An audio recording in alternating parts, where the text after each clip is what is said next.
अस्वस्थ रहता है। अस्वस्थ शरीर शांति से नहीं बैठ सकता है, वो करवटें लेता रहता है, कहराता रहता है। शारीरिक अस्वस्थता शरीर को शांति से बैठने नहीं देती है। बेचारा बीमार आदमी कहराता रहता है। जो कहराने वाला शरीर है उसको आराम की जरूरत है, औषधि की जरूरत है और परहेज की जरूरत है। औषध, आराम और परहेज से शरीर का रोग दूर हो जाने से शरीर स्वस्थ होता है। ऐसे ही हम लोगों का मन भी जब बीमार होता है तो कहराता रहता है। जैसे घर में कोई अबाई बैठी, सुख नहीं मिला तो पड़ोस में चले गए। घर में रविवार के दिन आप बैठे लेकिन घर में सुख नहीं तो चलो क्लब में चले गए, कोई पिक्चर में भटकने चले गए, तो कोई पुण्यात्मा और जगह चले गए। तो घर में जिसको सुख नहीं होता, अनुकूलता नहीं होती, वो बाहर लटार मार देता है। ऐसे ही हमारे मन में हमारे अपने आप में स्वस्थता नहीं होती तो बाहर के विषय विकारों में लटार मारने की आदत पड़ जाती है। तो शरीर की अस्वस्थता शरीर से करवटें लिवाती है और मन की अस्वस्थता मन से करवटें लिवाती है। शरीर को स्वस्थ करने के लिए औषधि, परहेज और आराम चाहिए। ऐसे मन को स्वस्थ करने के लिए औषधि, परहेज और आराम चाहिए। शरीर स्वस्थ होता है तो आप इस संसार में थोड़ा सा समय ठीक गुजारते हैं, लेकिन मन स्वस्थ होता है तो आप परमात्मा में परमानेंट ठीक हो जाते हैं। मन के स्वास्थ्य को बढ़ाने के लिए अथवा मन के स्वास्थ्य को पाने के लिए ही पर्व, उत्सव, रीति रिवाज और धर्म की व्यवस्था है। 12 प्रकार का योग होता है। ये सारे योग के प्रयोग तुम्हारे मन की स्वस्थता के लिए है। शरीर कितना भी स्वस्थ रहे लेकिन समय पाकर वो व्रत हो जाता है, जीर्ण हो जाता है, मर जाता है। मन अगर पूरा स्वस्थ रहे, स्व के स्वभाव में स्थित हो जाए वह स्वस्थ, तो उस मन को स्वस्थ करने के लिए भगवान ने गीता में भी संकेत किया है। यतो यतो निश्चरति मनश्चंचलम स्थिरम ततस्ततो नियम्यैव वत्तत् आत्मनेव वशम नयेत्। यह स्थिर न रहने वाला और चंचल मन जिस जिस शब्द आदि विषय के निमित्त से संसार में विचरता है उस विषय से रोक कर यानी हटाकर इसे बार बार परमात्मा में ही निरुद्ध करे। भगवत गीता के 6 अध्याय के 26वें श्लोक में आता है, यतो यतो निश्चरति मनश्चंचलम स्थिरम ततस्ततो नियम्येत तत् आत्मनेव वशम नयेत्। जहाँ जहाँ ये चंचल मन जाता है उसको वहाँ से हटाओ, उसे स्वस्थ बनाओ। जितना मन चंचल होगा और बहिर्मुख होगा उतनी उसकी योग्यता तुच्छ होती है, थोड़ी होती है, क्षीण रहती है। और जितना ये एकाग्र होगा, अंतर्मुख होगा, उतनी उसकी योग्यता बढ़ती है, उसका अंतर सुख बढ़ता है। तो जैसे बीमार आदमी कड़ा लगाकर आराम पाता है, स्वस्थ हो जाता है, ऐसे ही इस मन को स्वस्थ करने के लिए एकांतवास, मौन और साधना, एकांतवास रूपी परहेज, मौन रूपी परहेज और साधना रूपी औषध से ये मन ठीक होता है। जितना आदमी पढ़ के रट के बाहर का एकत्रित करके जितना आदमी होशियार होता है उससे ज्यादा कई होशियारियां उसको एकाग्रता से प्राप्त हो जाती है, अंतर ज्ञान उसका प्रकट होता है। दिल्ली में कहते हैं कि दिल्ली महानगर है, मद्रास महानगर है, कलकत्ता महानगर है आदि। इन महानगर महानगरों में भी एक आध आदमी कभी हमने सुना नहीं कि यहाँ से वाल्मीकि प्रकट हुए, तुलसीदास प्रकट हुए किसी महानगर से। इन महानगरों के बहिरंग दौड़ धूप में आदमी को बाहर की चाहे सुख सुविधा या भोग मिल जाए, लेकिन मानसिक स्वस्थता, पूर्ण मानसिक स्वस्थता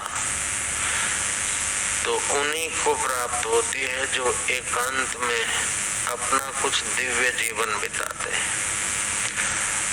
किसी महापुरुष को प्रकट करना हो तो उसे एकांत की आवश्यकता पड़ेगी। आदि शंकराचार्य ने कहा, एकांत वासो लघु भोजनादौ मौनम निराशा करणावरोधा चित्त प्रसादा।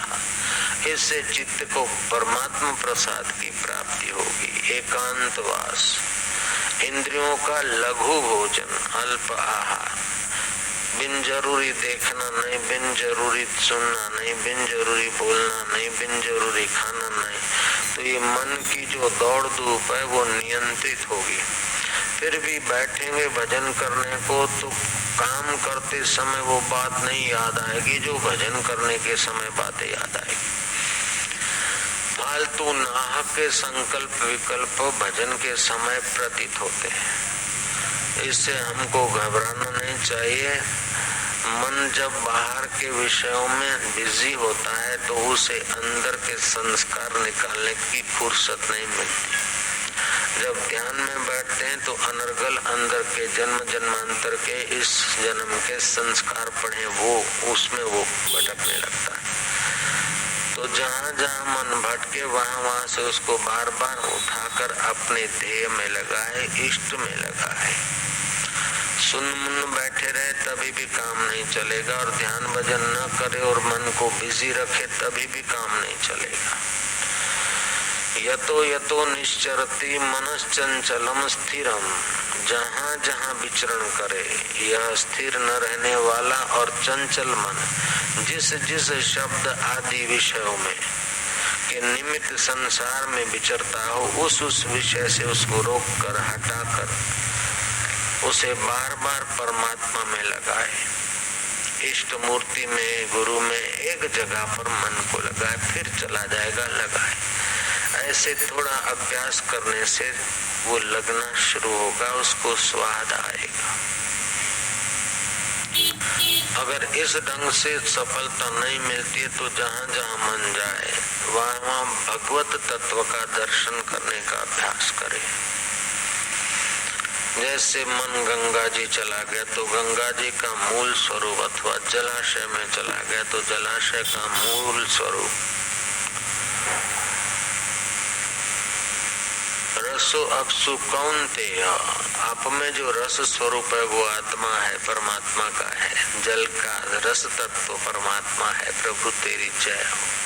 गंगा का जो देवत्व है वो मेरे परमात्मा देव का देवत्व है। सूर्य का जो ओज है, दाहकता है, प्रकाशकता है, मेरे परमात्मा की सत्ता की है। चंद्रमा की चांदनी मुझ चैतन्य की सत्ता की है। किसी वृक्ष में मन चला गया, किसी व्यक्ति में मन चला गया तो व्यक्ति का वास्तविक चैतन्य वपु मेरे परमात्मा का स्वरूप है। वृक्ष को देखें, वृक्ष मनोराज हो गया, मन वृक्ष की तरफ चला गया तो वृक्ष की गहराई में वो भोजन लेने की जो सत्ता है उसमें मुझ चैतन्य स्वरूप ईश्वर की सत्ता है। अथवा ऐसे मन को घुमावा दे दे और परमात्मा की सत्ता की तरफ मन को ले आए, इससे भी मन लगे। दूसरा भी उपाय है कि लंबे श्वास ले, 2-5, फिर धीरे धीरे छोड़े, और श्वास छोड़े, इतना छोड़े कि एकदम फेफड़ों को खाली कर दे। फिर 2-4 बार श्वास अधिक से अधिक छोड़े, श्वास को खाली करे, उसके साथ में अपनी चंचलता को, मेरे मन की चंचलता को बाहर फेंक रहा हूँ और मैं शांत हो जा रहा हूँ। अटरम सटरम स्वाहा, अटरम सटरम स्वाहा, संकल्प विकल्प स्वाहा। इस प्रकार अपने मन को बार बार शुद्ध करें। जैसे आदमी कपड़े में पानी डालकर फिर निचोता है तो मैल निकलता है, फिर पानी डालता है, छपछपाता है, मैल निकलता है। ऐसे 5-10 बार, ऐसा नहीं कि दिन भर प्राणायाम करता रहे तो पागल हो जाएगा। 20-25 बार से अधिक करेगा तो खुश्की चढ़ जाएगा, अगर ब्रह्मचर्य व्रत ठीक नहीं तो 10-5 बार 15 बार ऐसा कर लिया, श्वास लिया, फिर एकदम खाली कर दिया। खाली करके 15 से 25-30 सेकंड तक श्वास बाहर ही रखा, बहिर्कुंभक किया। इससे भी मन की चंचलता कम हो जाती है। मन जैसा मित्र मिलना मुश्किल है। दुनिया के सब मित्र मिलकर वो चीज नहीं दे सकते जैसी मन की मित्रता से मिलती। दुनिया के सब शत्रु मिलकर वह दुख या मुसीबत नहीं दे सकते जो मन विषयों में और संसार में भटकाने से मुसीबतों का संस्कार जम जाता और 84 लाख जन्मों तक इस जीव को माताओं के गर्भ में भटकना पड़ता है। मन एव मनुष्याणाम कारणम बंध मोक्षयो। ये मन ही हमारे बंधन का कारण हो जाता है। जो संसार की चीजों में भटकाते रहते हैं उनको पता ही नहीं कि 84 लाख जन्मों में भटकने का सामान एकत्रित कर रहे हैं, अपने हाथों अपने पैर कुहाड़ा मार रहे हैं। मन अगर अंतर्मुख होता है, स्वस्थ होता है तो कई जन्मों के संस्कार धोकर अपने शुद्ध बुद्ध सच्चिदानंद परमात्मा में विश्रांति पाकर वो परमेश्वर स्वरूप हो जाता है। वो नारायण का अंग बन जाता है। नारायण जैसे वैकुंठ में रहते हैं ऐसे वह व्यक्ति अकुंठित मति वाला वैकुंठमय हो जाता है। अगर इस हिसाब से भी मन लग जाए तो अच्छा है, नहीं तो और भी कई अलग अलग उपाय हैं। निद्रा तंद्रा मनोराज रसास्वाद, ये मन को ईश्वर में लगाने के लिए प्रयास करने वाले व्यक्ति के जीवन में विघ्न आते हैं। विघ्न देखकर जो यात्रा न करे वो तो आदमी पशुता में चला जाएगा। विघ्न देखकर जो घबराता है वह आदमी क्या करे? विघ्नों को हटाने का उपाय समझ ले और अभ्यास से विघ्न हट जाते हैं। निद्रा आए तो आसन प्राणायाम बढ़ा दे, निद्रा को दूर करे। मनोराज आए तो बार बार सावधान होके ध्यान लग रहा है कि मन संकल्प विकल्प कर रहा है तो कौन से कर रहा है, कहाँ जा रहा है। जहाँ जा जाए वहां से उसे रोके और अपने देह में लगाए, इष्ट में लगाए। इष्ट में लगा, फिर बीच बीच में दीर्घ प्रणव करे तो मन का मनोराज्य मिट जाएगा। इष्ट में नहीं लगता, इष्ट के अर्थ में नहीं लगता है तो मन तंद्रा में, निद्रा में, रसास्वाद में चला जाए। तो जीवन रसायन नाम की पुस्तक है या तो और कोई जो मन भावन आध्यात्मिक पुस्तक है, योग वशिष्ठ महारामायण जैसी, अथवा कोई ब्रह्मवेता महापुरुष के अनुभूति की कोई पुस्तक है, उसको पढ़े, फिर मन उन्हीं विचारों में लाए। तो जहाँ जहाँ मन जाए वहाँ वहाँ से मन को हटाकर अपने देह में लगाए तो मन स्थिर होता है। मन मित्र है, एक बार जो स्थिरता का सुख पाले तो फिर उसको ऐसा सहयोग मिल जाता है। मन की आदत है जहाँ उसको सुख मिले और उस सुख में विचरण करने का अवसर मिले तो फिर उसी में लगा रहता है। तो विषय सुख मिलता है, उसमें अवसर मिलता है तो अपना विनाश कर देता है, और अविनाशी सुख मिलता है और उसमें टिकने का अवसर मिले तो अपने को अविनाशी मय बना देता है। कुछ वर्ष पहले की बात है, होगी 1945 से 50 के इर्द गिर्द की होगी। काशी से 5 मील दूर शिवपुरी नाम की एक जगह है। वहाँ किसी वकील ने जमीन खरीदी।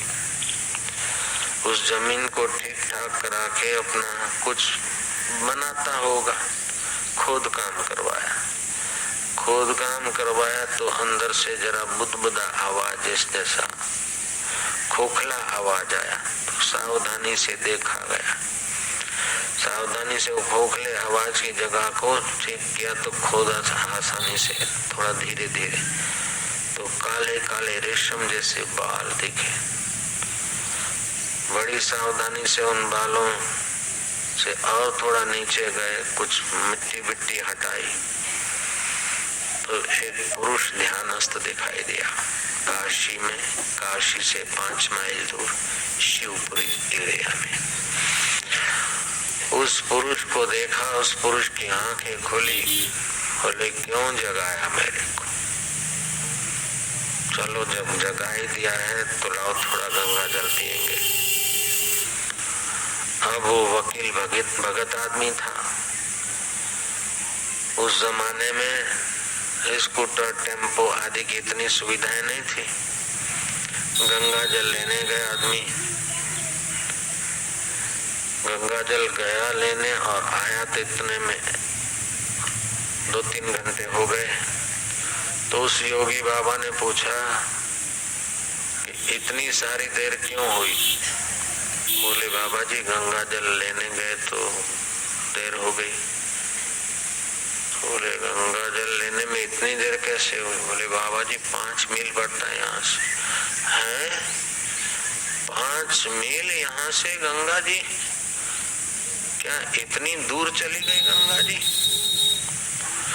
तो समय की धारा में धारा गंगा की भी बदल जाती।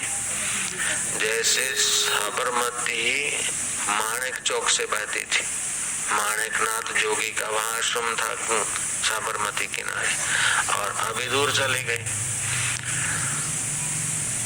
तो कालांतर में अभी ये आश्रम हुआ था, उस समय आश्रम को छूकर ही पानी बहता था, और 10-20 साल में देखो उधर दूर चली गई, वो उस तरफ उसका बहाव हो गया।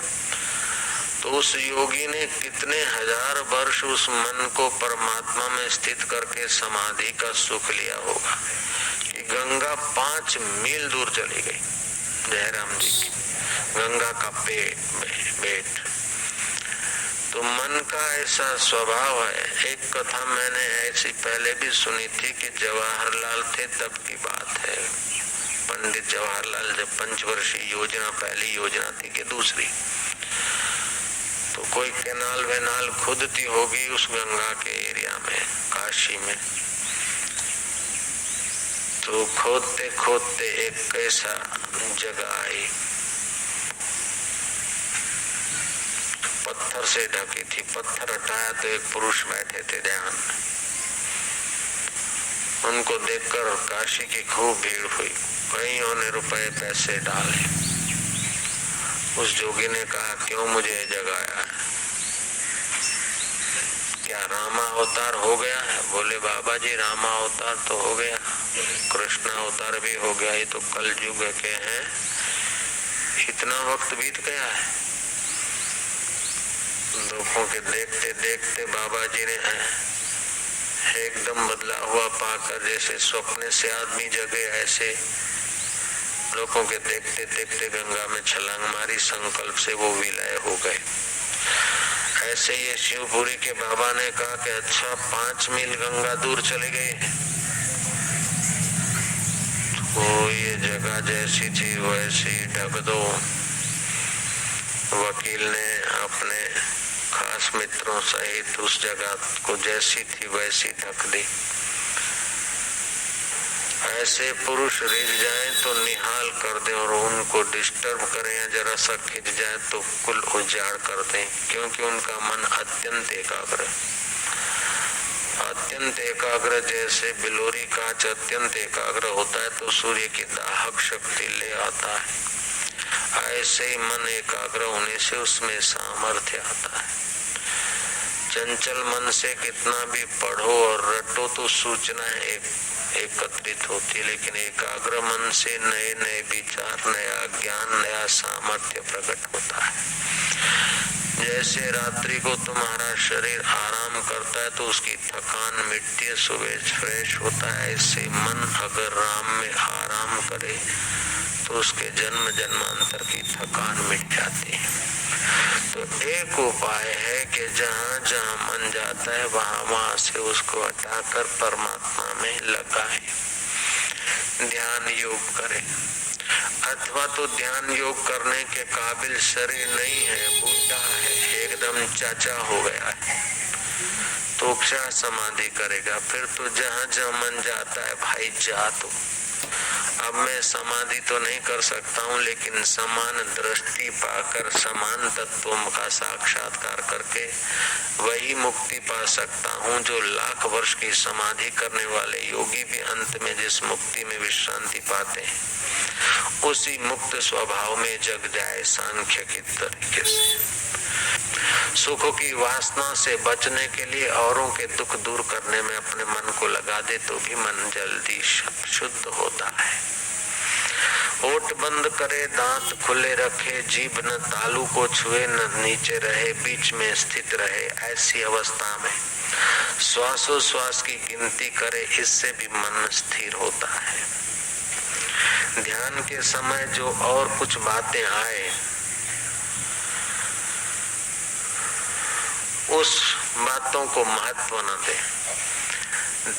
संसार का जो भी काम काज स्मरण में आता है तो ध्यान के समय वो आएगा, तो उस समय कह के अभी ध्यान का समय है। कोई माथे पे काम रखकर फिर ध्यान में न बैठे, लेकिन ध्यान में सारे काम जो करने वो कर ले, और बाकी के काम का जो समय है उस समय करेंगे। इतना समय, आधा घंटा, 1 घंटा, 2 घंटा, ये ध्यान का समय है। इस ध्यान के समय तो मैं और मेरा परमात्मा, ऐसा बार बार चिंतन करे, तभी भी ध्यान में मन लगता है। मन समाधि में स्थिर हो और चंचल मन में चंचल मन को इष्ट में लगाएं, एकाग्रता बढ़ाएं, तो मन में अद्भुत सामर्थ्य है, बड़े चमत्कार होने लगते हैं। सत्य संकल्प है, दूरदर्शन है, दूर श्रवण है, ये सारी शक्तियां विकसित होती है। ध्यान का अभ्यास करें अथवा तो किसी महापुरुष की रेंज में चले जाएं और 2-4 दिन उन महापुरुष की रेंज में रहें और उन महापुरुष के बताए हुए प्रयोगों में भागीदार हो जाएं, तभी भी शरीर स्वस्थ होने लगता है, मन प्रसन्न होने लगता है और ध्यान की कुछ चमत्कारिक अनुभूतियां होने लगती। और एक बार मन को चस्का लग जाए तो मन जैसा और दुनिया में कोई मित्र नहीं। एक बार केवल मन को किसी महापुरुष के संपर्क से, कृपा से कुछ चस्का लग जाए तो वही मन आपको धीरे धीरे परमेश्वर तक पहुंचा देता है। मन में इतनी सारी शक्ति को अपना इष्ट देव को साकार कर सकता है। मन में ऐसी शक्ति है कि विश्व में प्रसिद्ध हो सकता है। मन में ऐसी शक्ति के देव, गंधर्व, यक्ष, किन्नर को यहाँ प्रकट कर सकता है। मन में ऐसी शक्ति है कि हजारों वर्ष की समाधि लगाकर एक जगह बैठ सकता है। मन में ऐसी शक्ति है कि अपनी सृष्टि बना सकता है। रामावतार में राम जी श्रोता है, वशिष्ठ जी वक्ता है। योग वशिष्ठ में आता है कि राम जी ये जगत मिथ्या है, कोई सार नहीं है, चित्त के फुरने से भासता है, बाकी सब स्वप्न है। चित्त जिसकी सत्ता से फुरता है वह अफुर आत्मा है, सो आत्मा तुम हो, ये योग वशिष्ठ का सार है। यही बात गीता में श्री कृष्ण कहते वह आत्मा मैं हूँ, अयम आत्मा ब्रह्म गुडाकेशु सर्वभूतेषु। तो राम जी होकर जो गुरु से उपदेश मिला है वही कृष्ण अवतार में कृष्ण होकर अपने प्यारे अर्जुन को निमित्त करके विश्व भर को वो ज्ञान सुना रहे भगवान। तो उस ज्ञान के आधार से तुम्हारा चंचल मन इधर उधर जाए तो उसको समझाओ कि सब फुरना मात्र है। ऐसे जीवन में कई बार दिवालियां आई, कई बार होलियां आई, कई बार शिवरात्रियां आई और कई बार सर्दियां आई, कई बार गर्मियां आई, कई बार मान आया, कई बार अपमान आया, कई बार सुखाकार वृत्ति आई, कई बार दुखाकार वृत्तियां उठी और दुख आए। ये सब आए गए, फिर भी एक ऐसी सत्ता है जो उसकी साक्षी है, देखने वाली है। वही चिदघन सत्ता स्वरूप आत्मा तुम हो। अथवा तो गुरु कह देता है तुम हो, या तो तुम मान लो कि वो मैं हूँ। ऐसा चिंतन करने से भी मन स्थिर होने लगता है और जगत का प्रभाव कम होने लगता है। जितना जितना जगत का चिंतन करेगा उतना उतना राग द्वेष बढ़ेगा और उतना उतना आदमी भीतर से छोटा हो जाएगा। जितना जितना अपने शुद्ध बुद्ध सच्चिदानंद स्वरूप परमेश्वर का चिंतन करेगा उतना उतना राग द्वेष क्षीण होगा और आदमी उन्नत होगा, महान बनेगा। यतो यतो निश्चरति मनस चंचलम अस्थिरम ततस्ततो नियमेव तद आत्मनेव वशम नयेत। यह स्थिर न रहने वाला और चंचल मन जिस जिस बात से जिस जिस निमित्त से बहिर्मुख होता है या दुखी होता है उसके विपरीत चिंतन करो। मिठाई बहुत अच्छी है खानी है, लेकिन मिठाई खाएंगे जरूर खाएंगे, कोई बात नहीं, लेकिन मिठाई किस्म किस्म की मिठाई है। कोई बंगाली मिठाई तो कोई मारवाड़ी मिठाई, कोई सिंधी मिठाई तो कोई पंजाबी मिठाई है। मिठाइयाँ अनेक प्रकार की, लेकिन उसमें मिठास तो एक शक्कर की, और शक्कर आती है गन्ने से, गन्ना आता है धरती से। धरती का आधार जल, जल का आधार तेज, तेज का आधार वायु, वायु का आधार आकाश, आकाश का आधार प्रकृति और प्रकृति का आधार परमात्मा।